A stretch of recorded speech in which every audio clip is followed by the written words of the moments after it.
Here's our host, Tian Wei. Hello and welcome to World Insight. I'm Tian Wei in Beijing. China vows to a cash-free future with rollout of a digital currency. The digital yuan is expected to make a splash on the ice at the 2022 Beijing Winter Olympics. But China is not alone in pushing state-regulated digital currencies, as the emergence of private cryptocurrencies poses a growing threat to national security, some say. Unlike cryptocurrencies, the digital yuan is centrally controlled with greater transparency on real-time transaction. So what are the challenges and benefits of embracing a digital currency? What's in store for China's digital RMB? Let's loop in our panelists.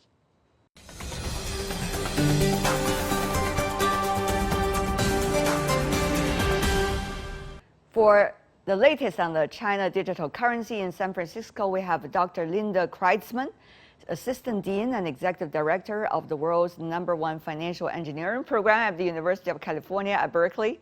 Jeffrey Townsend, Head of the Research with Asia Tech Strategy in Hong Kong.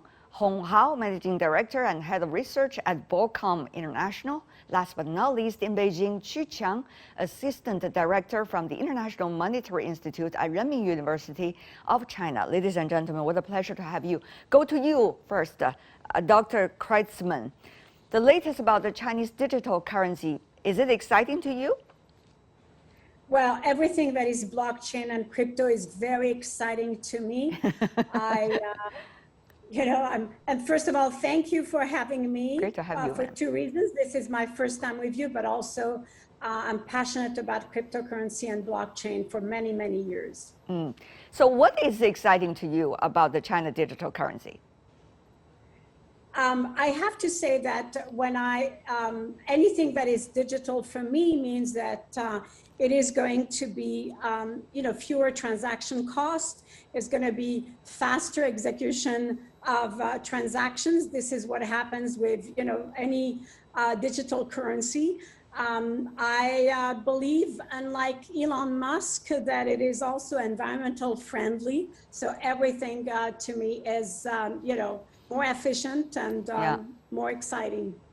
500,000 Chinese are likely to test the digital currency beginning from April. We've already seen it being tested in some cities across China. Mr. Hong, what do you think about the result? Well, it's still on the trial stage, Yes. mostly in Shenzhen and some other tier 1 cities. But as you know, in many of the Chinese cities, e-payment now is being done through WeChat and also through Alipay. So, it's a difficult inroad for the digital currency to make. But I think now, because it's a top-down mandate, and I think many of the banks, including my bank, is pushing towards a wider adoption of the digital currency. How wide an adoption are you talking about so far? I would say, in terms of the payment volume, transaction volume, it's less than 1%. It is still at a It very is less early than stage. 1%, you say? I would say so, yes. Okay. Because you have a working existing system that is working very well. I think the new system requires you to go into the bank and exchange your currency into digital currency, and then install some apps, and so that you can use it. And there's not that many places actually accept this form of currency, and that's why it's a slow inroad for now. Yeah, we see the China digital currency being tested here and there. For example, at the just concluded China First International Consumers Expo, at some tier 1 Chinese cities, but small amount. People can download an app, get on it, got 50 kwai. Some kinds of China digital currency equivalent, and they can spend that with discount in certain stores. We see people quite enthusiastic about it, but Mr. Townsend, tell me more about your take on that. It's kind of an interesting phenomenon because China is particularly well known for speed of adoption, both at scale and just speed outright. There's a lot of enthusiasm for anything digital. Anything with a QR code seems to go. But that's always been sort of a That's a nice analysis phenomenon. you just give. Anyway, go ahead. I mean, it's usually driven by consumers, and then businesses are forced to follow what the consumers want. That's kind of been the pattern. Well, I mean, this one's a little different because every consumer's already doing mobile payment. Yeah. I mean, we're all doing it. So this one is sort of interesting that it's coming down sort of top down. And, you know, I can't think of another situation like this. Now, I suspect it's going to happen. I just don't think we're going to see sort of the surprising speed we've seen with, you know, mobile payment, bicycles on the streets, all of that stuff. So it's probably slower than what we're used to. Everybody has been talking about this top-down approach when it comes to China's digital currency. Mr. Chu, what is your take about that nature? Do you see it as that nature? Oh yeah, it's a top-down way of doing this. Well, a lot of people have lots of imagination, wild imagination about the DCEP or digital RMB. But actually, you just consider it as one of the e-version of the paper money. Nothing different. Well, and when you use it, the experience will be quite the same like what you're doing now with your Alipay or PayPal. Mr. Telson just mentioned, he's excited about, you know, spending all these electric money in China, using it for the tax waiving, using for bicycles. But you have to know something behind that is that, you know, we have Basel III, which is banking code for all the banks all over the world. We need regulations to do the anti-money laundering or other illegal issues. Right. So basically, if you want to spend some money in a country, electronically, you need to open up a bank account. Otherwise, you wouldn't register your e-wallet in your mobile phone.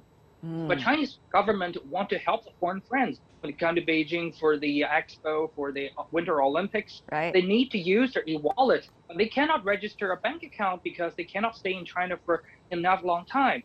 So we developed this DCEP system. Allow them to register a temporary e-wallet with the regulation framework of the Basel III by registering with the central bank system. And then they can use it in China when they stay in China. So this is like the perfect solution for this problem. But it needs to be pushed down from the top to the bottom. Otherwise, we're going to see a lot of loopholes by falling use it to commit a lot of other mistakes. So I think this is by far the best solution we have.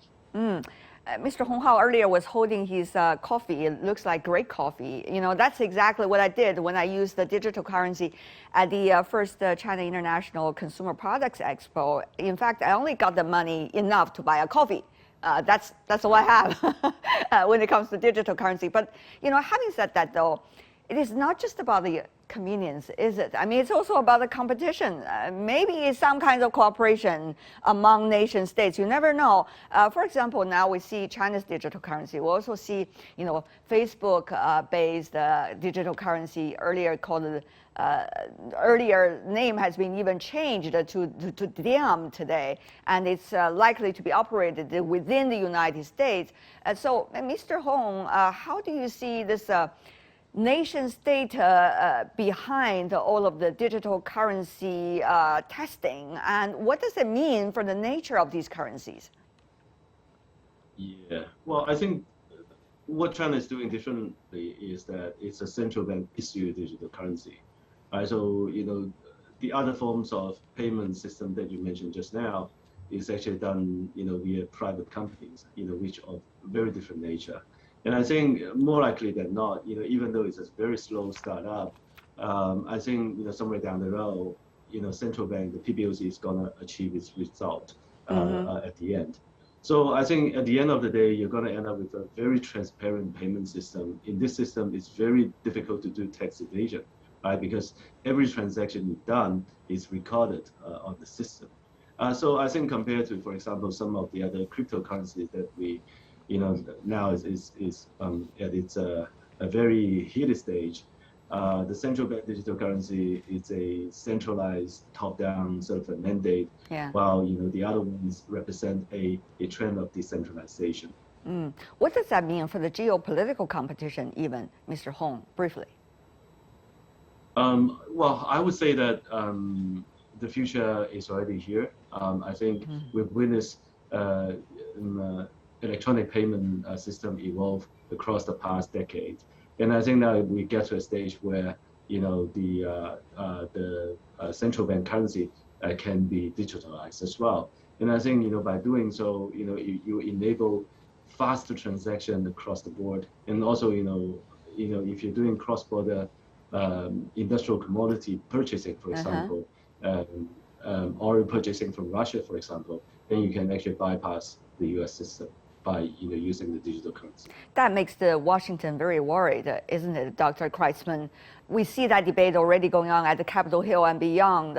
How do you see the geopolitical connotations in this development of digital currency? Well, I think when you have a digital currency that is done by a government, it means that there is more and more adoption of digital currency and then cryptocurrency. So I think there's going to be some sort of competition among, which we see even in the US, for instance, between Bitcoin, and we see what happened with Bitcoin yesterday, and maybe that means that the consumer might shift more to ETH, to Ethereum.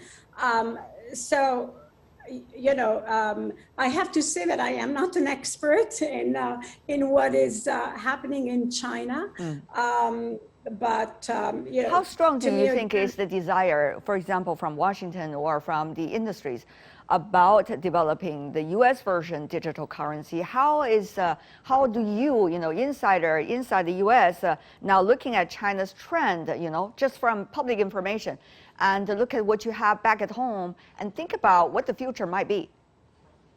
Well, first of all, we already have some stable coins, right? So I think the U.S. is going to be stable coin is pegged to the dollar. Just for those information, those who do not know, it's one-on-one pegged to the dollar. Yeah, that's correct. As is DAI pegged to the dollar. I think we have a government who is looking. The SEC is also looking at digital currency. A few years ago, we were not sure that we would do that, but I think we're working toward a wider adoption. And if China is doing it, the other countries are going to have to do it. And certainly the US will as well. Central banks have always been critical about digital currency, China included. There were a lot of discussions about the pros and cons about this over the past a year or two. And now it seems that China is moving in that direction. Your take, Mr. Towson? Yeah, I mean, it's kind of interesting to watch how China has done this, because it was on the table for a long time. And it was, 5 years, and then just in the last couple of years, it really accelerated, right? It was sort of moving slowly, and then it really took off, and you kind of wonder what that was in reaction to, or if it's just the way things were. What do you think? But certainly, the pace in the last year has been impressive. I mean, there are trials. It's rolling out in cities. We see it in businesses. So, it went from being an interesting project to, okay, it's happening, and it's happening pretty much right now. That makes China somewhat unique. Mr. Chu, is China looking at geopolitics when China is pushing forward with bigger speed, with faster speed when it comes to digital currency? No, not at all. That's my answer. Tell me more. I think I have the honor and the luck to be a part of this initiative since China just tried to launch this pilot program. To my knowledge, it's quite clear from the top in the central bank, we didn't allow in the very beginning the use of the cross-border of these digital RMB. It's been stipulated very, very clear that the digital RMB should be used inside the border of the Chinese territory. We will have the IP address restrictions. We will have what we call the GPS stream net to prevent that people outside the border of China to use the digital currency. So a lot of people will have a lot of imaginations about do we use the Chinese currencies flying back and forth outside and inside the border of China. So we can jump over a lot of restrictions and buy things without being noticed by other trading partners. But that's just an imagination. To be very honest, we didn't plan it in the very beginning. And this is just trying to help China to polish our current cash systems. anti-money laundering, tax evasion. That's a bigger problem than foreign trade. And a lot of underground economy need to be bashed. And also, letting alone, like I mentioned, a lot of foreign friends come to China more and more. They want to spend the e-money, but they don't have a bank account. Yeah. But we cannot abolish our banking code. So we have this solution. And that's all the purpose of having this. So no things about geopolitical competition. What about the diem and also the fact that it was earlier thinking about having an operation based in Switzerland? Now, with the Congress pressure, Facebook moved it back to the United States. Even the name changed. Dr. Kreitzman, what do you make of the political and geopolitical connotation behind all of these decisions? Well, to me, I'm going to repeat the same thing. I think all the countries are doing the same thing. They're looking at, digital money, what to do with it, and they are slowly but surely entering that field. And everyone is looking at what other country is doing. All right, Dr. Kreitzman. Not only the countries, the nation states, but also the central banks, but also the industries, and also some of the new kids on the block, quote unquote, that are already very mature. For example, the diem that we talked about. For example, Elon Musk's support of the Bitcoin that we have seen the drama over the past few days. How do you see, digital currency on the one hand, and the market is looking at others? What going to be the interactions between these two very different systems? Is there going to be current chemistry, or is there going to be huge competition instead? Mr. Towson. Well, I mean, from my perspective, I would, let's say an American, I would say it's some much needed competition. Yeah. Given the printing extravaganza happening in Washington, D.C. and the devaluing the U.S. currency, I think there are a lot of people who are looking not necessarily for a new payment mechanism, but for somewhere to store their money. That may be the biggest factor for a lot of people. So, yeah, I am quite pleased to see some competition that's overdue. Mr. Hong? Likewise. Yeah, well, I would say the technology has a lot to be learned from the cryptocurrencies, which enhance the security of the payment system. But then at the same time, because the cryptocurrency is grown within a sort of a larger sovereign framework where the central bank is, the main issuer of paper currency, and then later on the digital currency. So I don't think they are necessarily compatible. The two. So I think now, the central bank currency is the legitimate currency, the digital currency, legitimate digital currency. But then the cryptocurrency is sort of still a largely a speculative instrument. You can't use it to pay for, for your daily life, for example. So I think for now, it is a storage of value, and I think it is a sort of an anti-fragile instrument, towards a lavish money printing system in the U.S. But then at the same time, it is not really a payment system. Yes. Because you can't pay for your life. Dr. Kreitzman? Sorry. Dr. Kreitzman. Well, I would tend to agree that it is a store of value. It's also very volatile. But at the end of the day, there is a demand for this from not just young people, but yes, and I see that no matter what Elon said the last 2 days, I don't believe that there's going to be an impact on even the demand for Bitcoin. Yes, again, there might be a switch to something else, so ETH. But how often have we seen for the last few years? Is it the end of a Bitcoin on the headlines all the time? It hasn't changed. To me, I think that we are moving toward that. Let's not even forget that you have companies or hedge funds who are creating crypto teams right now, Millennium and Point72. They are 6 months, away from creating a crypto fund. Everything points to a wider adoption. And, as far as I'm concerned, I see a coexistence, fiat money, but also, crypto money.